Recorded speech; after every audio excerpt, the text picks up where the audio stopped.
Mahigit 2 milyong Pilipino ang nakaranas ng gutom sa huling 3 buwan ng 2018 base sa survey ng Social Weather Stations o SWS.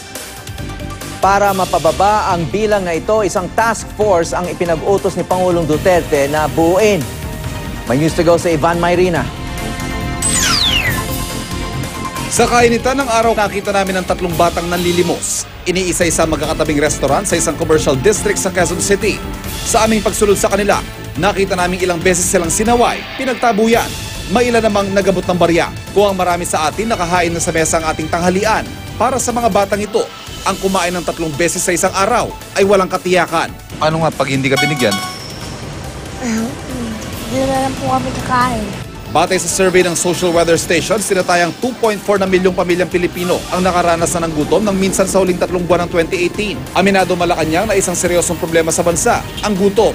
Bilang tugon, bubuo ang palasyo ng Interagency Task Force on Zero Hunger para wakasan ang gutom sa taong 2030. Bahagi ito ng Philippine Development Plan at isa sa mga pangako sa 10-point agenda ng Administrasyong Duterte. Dapat 2.5 years, mapawasan natin ng 25% yung hunger incidence ng bansa. Okay. And another 2.5 years, another 25%. And then another 2.5 years, another 25%. Hanggang aabot tayo dun sa 10 years.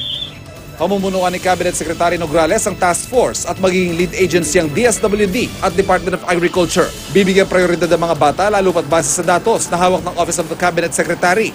May halos 14 na milyong batang Pilipino ang undernourished o kulang sa nutrisyon.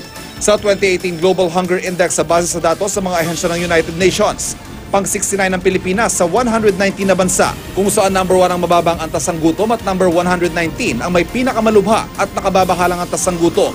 Sa index score na 20.2, nasa kategoryang serious ang Pilipinas base sa 4 na indicator: undernourishment, child wasting o pagkapayat, child stunting o pagkabansot, at child mortality. May 31 lalawigan ang natukoy ang task force sa magiging prioridad ng programa kung saan malaki ang problema sa gutom. Bukod sa pagpapalawak ng mga feeding program sa mga paaralan at mga komunidad, bubuo rin daw ng mga programa para sa agrikultura para masiguro ang food security ng bansa ng pangmatagalan.